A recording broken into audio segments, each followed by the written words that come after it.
अस्सलाम वालेकुम स्टूडेंट्स, मैं सबा वसीम हूँ 99A unique group of institution से। ऑनलाइन क्लासेस के सिलसिले में 9th क्लास के जो उर्दू के बेटा आपके लेक्चर हो रहे हैं, तो आज उस सिलसिले का हमारा लेक्चर नंबर 43। अच्छा बेटा, अब हम अपनी अगली कहानी पढ़ेंगे जो है झूठ की सज़ा। एक नौजवान गडरिया, गडरिया कहते हैं चरवाहे को जो अमूमन मवेशी पालते हैं, उनको चराने के लिए लेके जाते हैं जंगलों में, उनका कारोबार काम होता है ये। तो वो दरिया के किनारे अपनी भेड़ें चराया करता था। उसे आदत थी कि कभी कभी शरारत में आकर चिल्ला देता कि शेर आया, दौड़ो। इर्द गिर्द के खेतों में काम करने वाले सुनते तो लाठियाँ कुल्हाड़ियाँ लेकर दौड़ पड़ते। यानी जब वो शोर मचाता कि शेर आ गया, तो जो लोग हैं उसकी मदद के लिए आते, अपने काम काज छोड़ के दौड़े आते। लेकिन जब गडरिये के पास पहुँचते तो वहाँ कोई शेर या भेड़िया ना पाकर गडरिये से पूछते कि कहाँ है शेर। गडरिया हंस देता और कहता मैंने तो सिर्फ दिल लगी की थी, यानी मैंने तो सिर्फ मजाक किया था। शेर के लिए तो मैं खुद ही काफ़ी हूँ, अगर शेर आ भी गया तो उसको तो मैं खुद ही उस पर हमला कर लूँगा और उसको तो मैं खुद ही उसके लिए बहुत हूँ। शेर आएगा तो जान सलामत ना ले जाएगा, अगर गलती से शेर आ भी गया तो बच कर नहीं जाएगा। चंद बार तो लोग गडरिये की पुकार सुनकर पहुँच जाते रहे, मगर रोज़ रोज़ की पुकार से तंग आ गए। लेकिन जब उसने अक्सर ऐसा करना शुरू किया तो फिर लोग भी तंग आ गए और सब उसको झूठ समझते और कोई उधर तवज्जो ना देता। पुकार कहते हैं ऊंची आवाज़ में किसी को मदद के लिए बुलाना। अच्छा जी, खुदा का करना क्या हुआ कि एक दिन सचमुच कहीं से शेर आ गया। भेड़ों का गल्ला देखा तो बहुत खुश हुआ, और जब गल्ला कहते हैं ज़्यादा तादाद में जब मवेशी इकट्ठे हो जाएं तो उसको गल्ला कहा जाता है। तो जब उसने देखा इतनी ज़्यादा तादाद में भेड़ें हैं तो बहुत खुश हुआ और बढ़कर आगे होकर एक भेड़ के पंजा मारा। भेड़ की गर्दन टूट गई और वो मरकर ढेर हो गई। गडरिये ने शोर मचाया मगर कोई उसकी मदद को ना आया। गडरिया लाठी लहराता हुआ आगे बढ़ा, उसके हाथ में जो भी लाठी थी उसको हवा में हिलाता हुआ आगे बढ़ा कि वो शेर का इससे मुकाबला करेगा। लेकिन नतीजा क्या निकला कि शेर ने एक ही छलांग में उसकी गर्दन भी तोड़ दी। भेड़ें भाग रही थीं और शेर उनका शिकार कर रहा था। आखिर सारे का सारा गल्ला शेर का शिकार बन गया।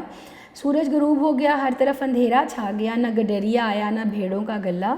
गडरिये के रिश्तेदारों ने रात बहुत बेचैनी से गुजारी। सुबह होते ही ढूंढने को निकल खड़े हुए। चरागाह में पहुँचे तो भेड़ों और मरे हुए गडरिये के सिवा वहाँ कुछ नहीं था। तो गडरिये को झूठ की सज़ा मिल चुकी थी और भेड़ें मुफ्त में अपनी जान गंवा चुकी थी। तो नतीजा क्या है, झूठ का अंजाम बुरा होता है।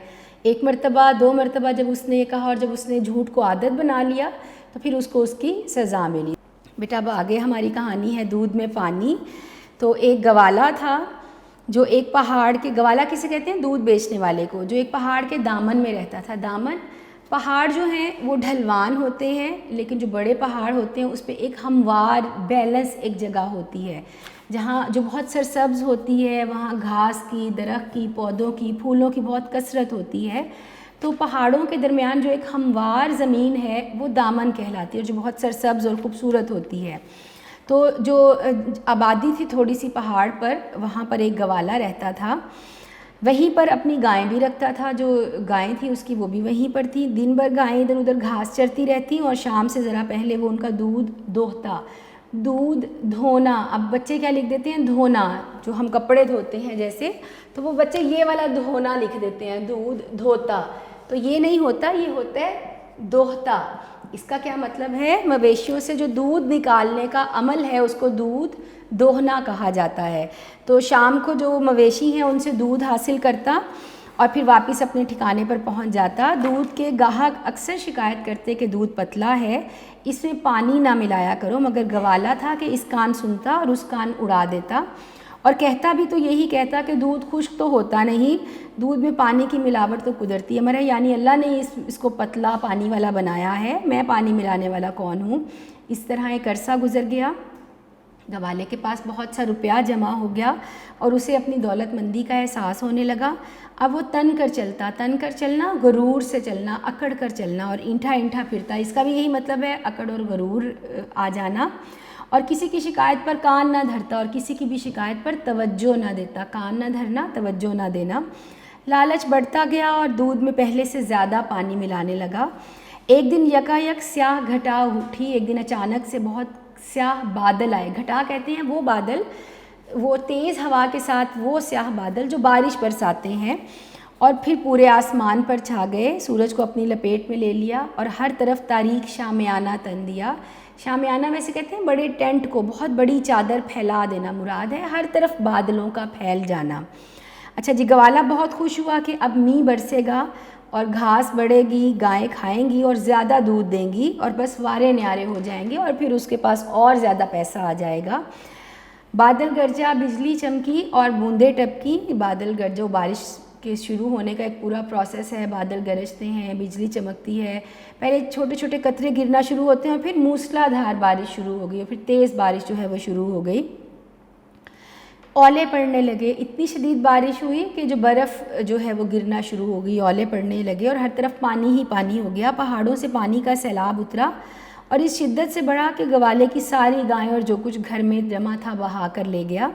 अब ग्वाले के पास ना गायें थी ना नकदी, परेशान था और घबराहट में हर शख्स से कहता था कि ना मैंने ऐसा सैलाब कभी देखा और ना सुना, मालूम नहीं इतना पानी कहाँ से आ गया। एक अक्लमंद ने सुना तो उसने कहा, ये वही पानी है जो तुम दूध में मिलाया करते थे, खुदा ने उसी को सैलाब बनाया और तुम्हें अपनी बेईमानी और बददियानती की सज़ा दी। तो नतीजा क्या है? दो आप इसके लिख सकते हैं, लालच बुरी बला है या फिर बददियानती का अंजाम बुरा होता है। आप यहाँ पर अगर ये लिखें बददियानती का अंजाम बुरा होता है तो वो इसका ज़्यादा बेहतर नतीजा बनेगा।